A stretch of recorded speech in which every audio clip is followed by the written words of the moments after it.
Hello, this is Malachi Bishop with the Rehabilitation Counseling at the program at the University of Kentucky, and this is RC-650 Rehabilitation Counseling Theories and Techniques, Semester 1. Today we're going to be talking about integrative or eclectic theories and one integrative theory in particular, the multimodal theory of Lazarus. So we have been studying, we've looked at several theories this semester, and what you've probably started to notice is that sometimes ideas that originated in or were developed by a theorist, sometimes the ideas show up again in later theories, sometimes with different names, but the same idea. And as we've moved along and looked at the theories over the course of the semester, you've probably noticed that there are some ideas that seem to come up over and over again. There are also some ideas that are unique to the theories that we have looked at so far. What we're going to be talking about today is this idea of eclecticism or eclectic theories, integrative theories, and we'll talk about the difference between the two terms. But essentially this idea of taking ideas, taking techniques, or taking theories and combining them, putting them together in a way that makes sense for you, the counselor, and your client. So the process of theory building, as we have been going through it this semester and thinking about it this semester, has been one of sometimes reacting to psychoanalysis, for example, reacting to existing theories and then building upon existing theories, and then researching and evaluating the various approaches. As we have seen, there are many different perspectives about things like the meaning and origins and development and maintenance and significance and management of problems that people come into counseling for. So there are many different perspectives and ideas about people and their problems and the counseling process and how counselors can help. A lot of different ideas, but as I said at the beginning, also a lot of ideas that seem to be consistently identified across theories. The question arises, as we've been studying these theories, and what we're going to be talking about today with the eclectic theory idea, is what is the most effective approach? Is it better to adhere to a single theory and identify yourself with and get to know a single theory and practice using that theoretical perspective, or is it more effective to use an integrated approach? Before we get into that, or as a way of getting into that question, I want to start with an important distinction between what is called syncretism and eclecticism. Syncretism, this is a quote from Hans Eysenck, who we'll talk about a little bit later when we talk about research, described eclecticism as a mishmash of theories, a hugger-mugger of procedures, a gallimaufry of therapies, and a caraveria of activities having no proper rationale and incapable of being tested. So clearly he didn't think much of this idea. But the point is, syncretism is combining theories and techniques without an underlying rationale, without an understanding of why they are used, and without the context of an underlying theory. So without the theory that holds it all together and makes it all make sense and explains why you are doing what you're doing when you're doing it, without knowledge of whether the techniques work and who they work for, under what circumstances, or why. So this is, and I think some counselors do fall into this category of being syncretists, I guess, but basically calling themselves eclectic, and meaning for them really that they use whatever occurs to them, or whatever they are thinking about at the moment, or whatever they have learned, but have not spent a lot of time really thinking about their own theory of counseling, or thinking about and learning about existing theories of counseling and psychotherapy, and just sort of going along without that theoretical context. Syncretism is a dangerous idea. It is not based in theory. It is not based in research. It is just a sort of random collection of techniques and theoretical ideas. Eclecticism, on the other hand, is a theory that selects what is best from among many theoretical stances, but there is the implication here that the counselor has spent time getting to know the theories, is familiar with the strengths and weaknesses of the theories and techniques, and uses these appropriately. Probably the majority of counselors are going to identify themselves, and probably the majority of you students are going to identify yourselves as eclectic counselors. And this is a popular approach, and there are benefits to the eclectic perspective. Some of the benefits are that it allows you to express and work within your own personal skills and beliefs. You put together a theory that works for your personality, your values, your views of human nature, people and their problems, counseling, and your work setting. So you develop a theory that makes sense for you and works for you. Counselors feel more commitment to this approach, to a thoughtfully and well-developed personal theory, sometimes versus identifying with an existing theory. And the eclectic approach does allow flexibility in the interventions that you use, so that you can tailor your interventions, your techniques, your approach to the population or client or situation or setting in which you're working. And so really I see this semester and this introduction to theories as a process of developing your own personal theory of counseling. And your personal theory may be one of the formal theories of psychotherapy that we've talked about. You might say that your theory is Adlerian theory, or your theory is person-centered theory. But as I said, the likelihood is that your theory is going to be some combination. And you are, as students, you are beginning this process of developing a personal theory. This is actually, I believe, a process that will go on and continue throughout your professional career. And this is a process of answering a number of questions, thinking about these questions in the process of developing and identifying your own personal theory of counseling. So some of these questions I think we need to consider. First of all, what is your view on the role of the counselor? What is your role as a counselor? In this role, do you see yourself as a teacher, a mentor, a model, technician, advisor, consultant, and so on?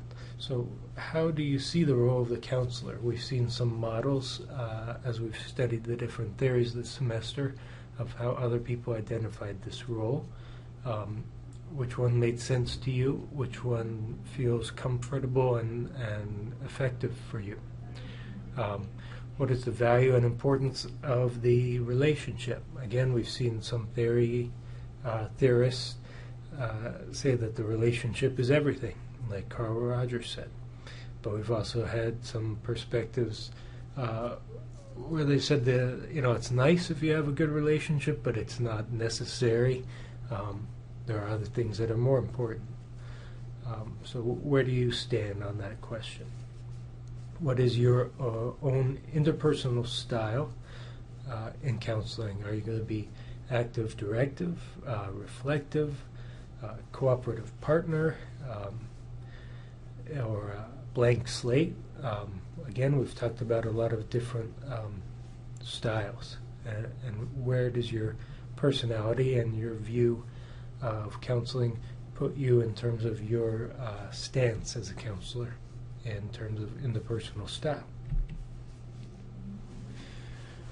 Are there common curative factors with universal application, regardless of the problem and the client's background? We're going to talk about this question of, are there things that work, that are curative, so that are helpful and help people get better, that in your opinion, as you've learned about the different theories and as you get into and over your career continue to look at the research with different counseling approaches, have you identified factors that seem to be common across theories, or common across theories that you subscribe to, that you see yourself as using, and what are those, and are they universal? Are they things that you will use regardless of who you're working with and what you're working with them on? What are the problems that you want to help people with? Okay, we get into counseling for a lot of different reasons, and we specialize in different areas. You are focusing in on specializing in rehabilitation counseling, but even within rehabilitation counseling, there are a lot of areas in which we can work. So what are the problems that you want to help people deal with? And are they general counseling sort of questions, or are there very specific issues that you want to deal with in the rehabilitation area? So are you going to focus your counseling and your techniques in one area, or are you going to be a generalist? Other questions in thinking about developing your own personal theory. Again, we've talked about these as we've studied the theories this semester. Some were present-oriented and said the past doesn't matter or won't be a focus of our counseling. And then there have been approaches where talking about the childhood and talking about the past events was a focus and was something that you would spend time doing. So in your approach, where will you stand on that? Are you going to be an affective or a cognitive or a behavioral or a cognitive behavioral? What do you think works in terms of the focus there? Are you going to be a multimodal counselor, and you believe you have to address people across the range of affect, cognition, and behavior? Are you going to be, do you believe counseling is effective when it is insight-oriented, when a person has develops an insight, has an aha moment, and understands the things that have been out of reach, they develop some clarity, and that is curative? Or are you an action-oriented?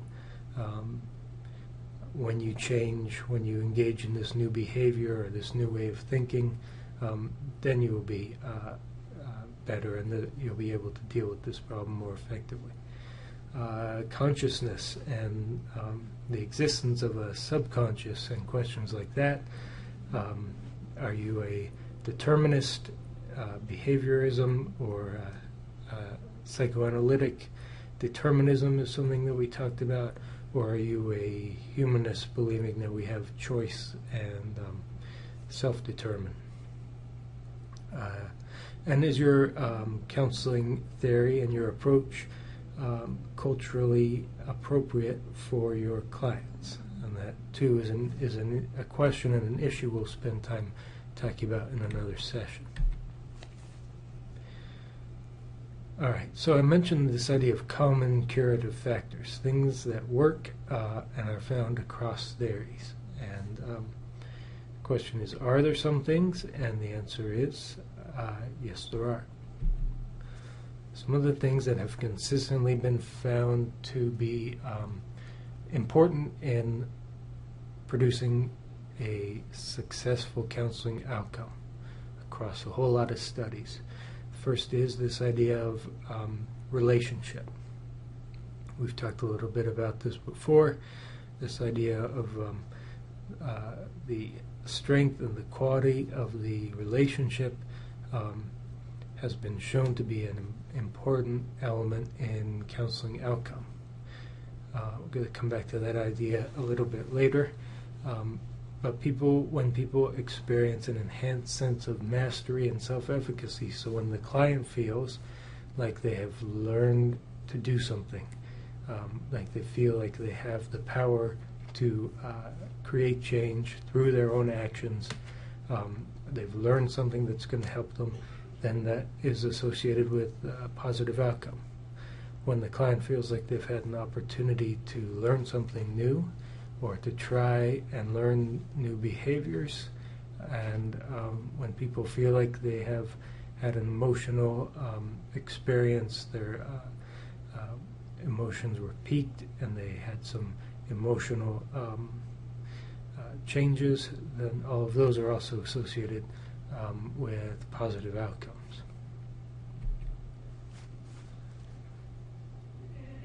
Some assumptions, ideas we associate with eclectic and integrative theories are, again, across the variety of ways that you can approach eclecticism or integrative theory. First of all, that the counselor is a genuine person capable of establishing a working alliance and creating the core conditions so that you are able to be yourself and establish this sort of relationship that we've talked about with certain conditions that we know from the research to be consistently effective in promoting a positive outcome. Number two, that the counselor is aware of the strategies and techniques in the various theories and the rationale for using them.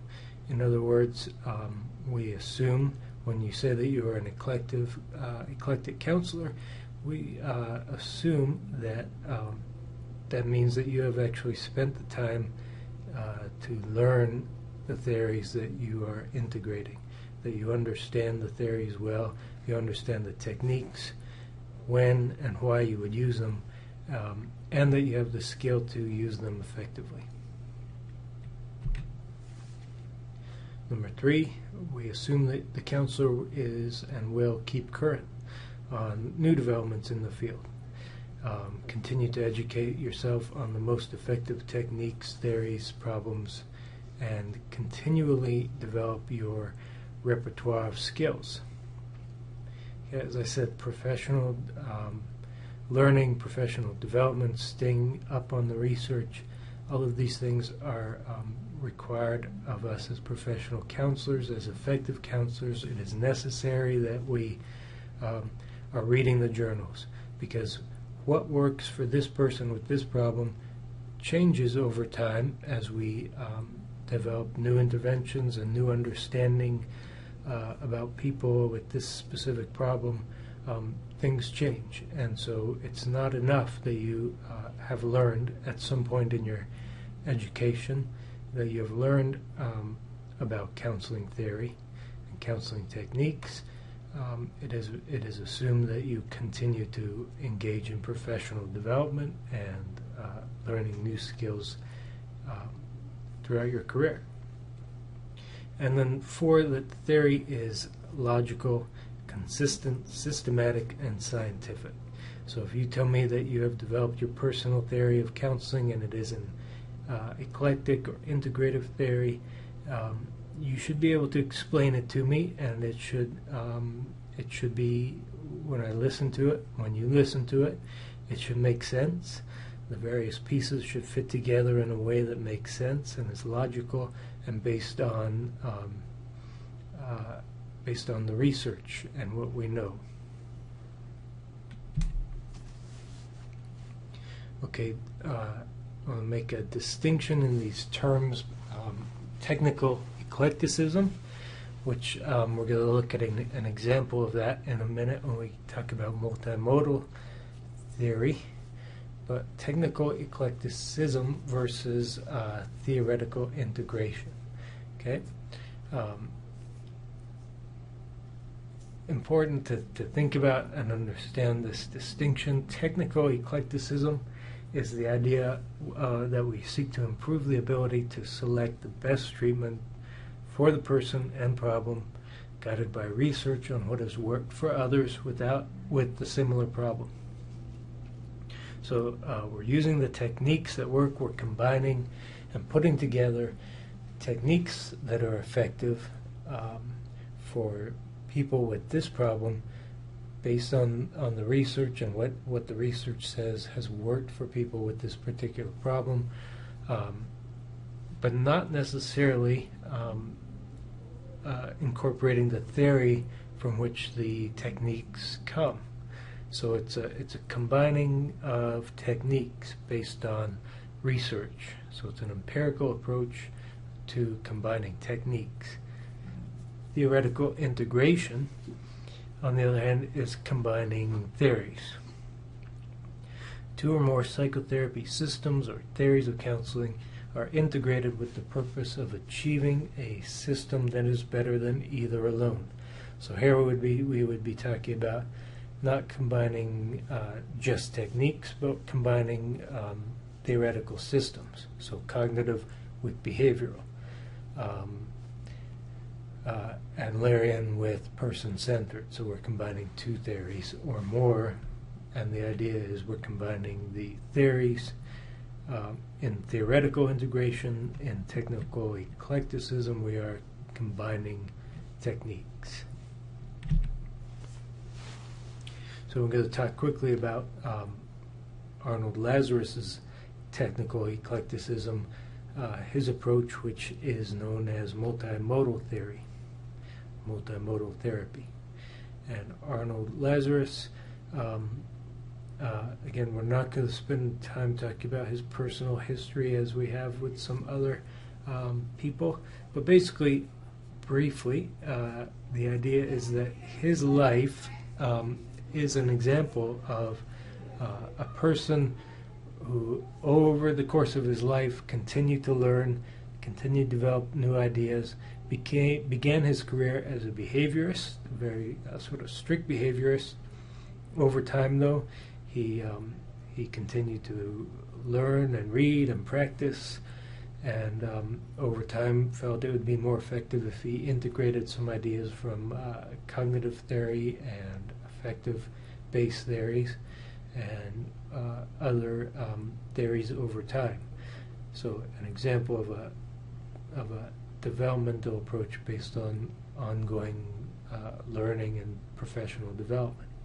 As I said, this is really what is required of all of us, this ongoing learning and this openness to new ideas. So over the course of his professional life, and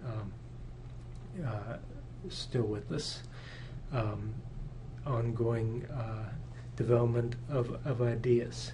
But he put together a theory which he calls multimodal theory.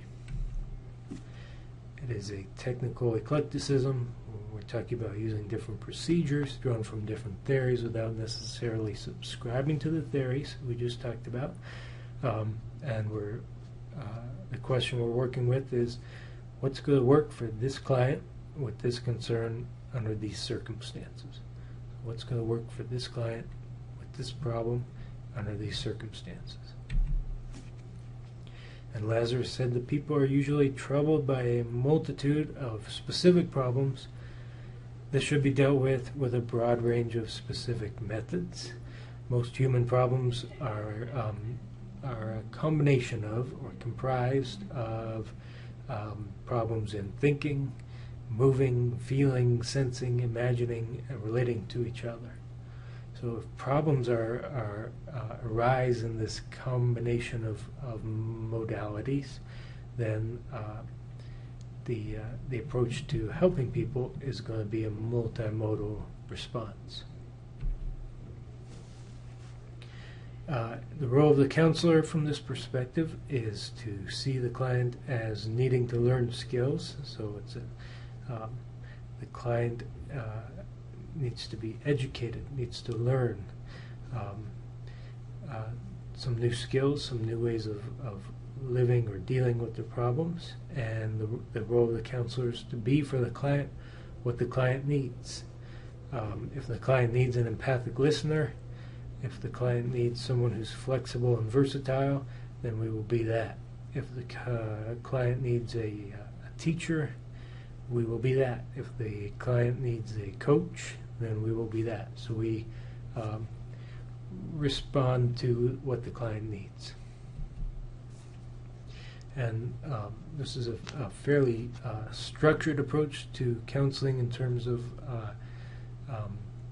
how it works. It begins with an initial interview in which you would do collect a history. You would do a fairly extensive interview at the beginning, and you would talk about the reason the client is here, the problems that the client is having, the antecedents or causes or things that are happening before the problem occurs, and the maintenance or how the problem is being maintained in the present. You would identify the client's strengths and assets, and you would do a review of the basic ID, which is an acronym for some ideas we're going to look at in a minute, and then you would develop a plan, and you would start applying techniques, using techniques in your work with the client to address the problems. So let's look at the basic ID. It is 1, 2, 3, 4, 5, 6, 7 areas that we would look at, 7 modalities, ways of interacting with the world, and we would interview the client and get a history of our sense of what's happening in each of these areas. So as you can see, as I said, it's an acronym. The first letter of each put together makes up this basic ID. And the first one is behavior, and behavior is the behaviors that we can see, the overt behaviors, actions, habits, and reactions. Affect is emotion. Sensation is the 5 senses, so things that the person is feeling, pain, tension, and other sensations. So the senses. Imagery is pictures of ourselves, or images, dreams, and memories. Cognition is thinking, what we're saying to ourselves, our self-talk, our ideas, philosophies, and opinions.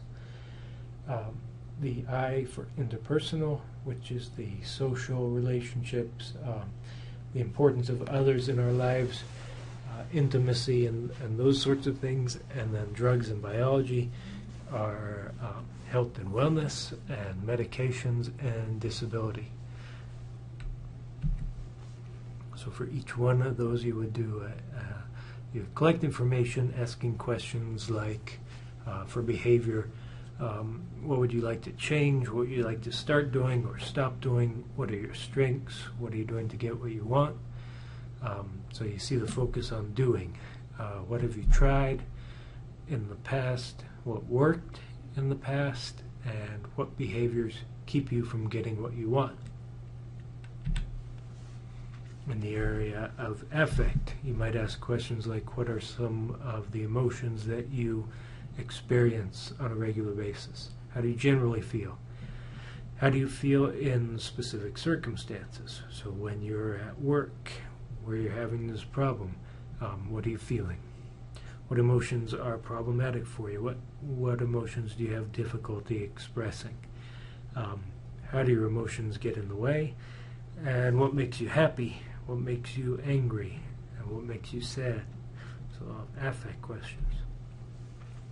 In the sensation, you would talk about, as I said, the five senses, any issues in the senses, any unpleasant sensations such as pain, burning, hallucinations, aches, tension in the back and neck and shoulders and that sort of thing. All of that would go under the sensation area. Imagery. You would ask questions like, how do you see yourself as a person? How would others describe you? How would you like to see yourself now and in the future? And do you have recurring images, dreams, or memories? Cognition. How do you meet your intellectual needs? What are some ways you could or do engage your mind? So how do you spend your time cognitively? How do you engage your mind? How does what you think about affect the way you feel? So that thinking and emotion connection. What do you feel about yourself in the world and with others? And what do you tell yourself when you are in the situation where you're having the problem? So what is your self-talk? In your interpersonal relationships, how social are you? How important is it to you to be around people? Are you the sort of person who has a lot of friendships or just a few close friends? Are you an introvert or an extrovert? What are some rewarding relationships? What are some not so rewarding relationships? And what relationships would you like to have that you do not have? Drugs and biology. How is your health? How do you feel about your health? What would you like to change about your health? What would you like to start doing or stop doing relevant to your health and how you feel about it? What behaviors do you engage in to achieve better health? Do you work out? Do you exercise? Do you do yoga? What do you do to be healthy? What do you do that affects your health in a negative way? Do you take medications? Do you have a good understanding of why you're taking the medications? You could have that conversation in this area, and obviously our clients are generally going to be using one or more medications, and very important that they have an understanding of why they're taking them and how they work and what not to mix them with and all those sorts of things. So important conversation you would have under this area. And then you could talk about drinking and substance use. Do you use substances to change how you feel? Addiction and those sorts of issues might be discussed here. So you can see these are examples of questions that you might ask to explore each of these areas. And as I went through them, you sort of heard questions that a reality therapist might ask, or a cognitive behaviorist might ask, or an Adlerian might ask. So you can see it's a questions from a variety of different theoretical perspectives, and some just based on this comprehensive multimodal assessment. And then basically, after you've done your assessment, you develop a plan with the client. You identify some goals. You identify the areas on which you're going to work together. You start employing the techniques that you feel are going to work for this problem, for this person in this situation. And as I said, because Lazarus believes that problems that people come into counseling with result from or are affected by a variety of modalities, the basic ID, then the most effective counseling approach is going to be one that employs techniques from a variety of modalities and from a variety of theoretical perspectives.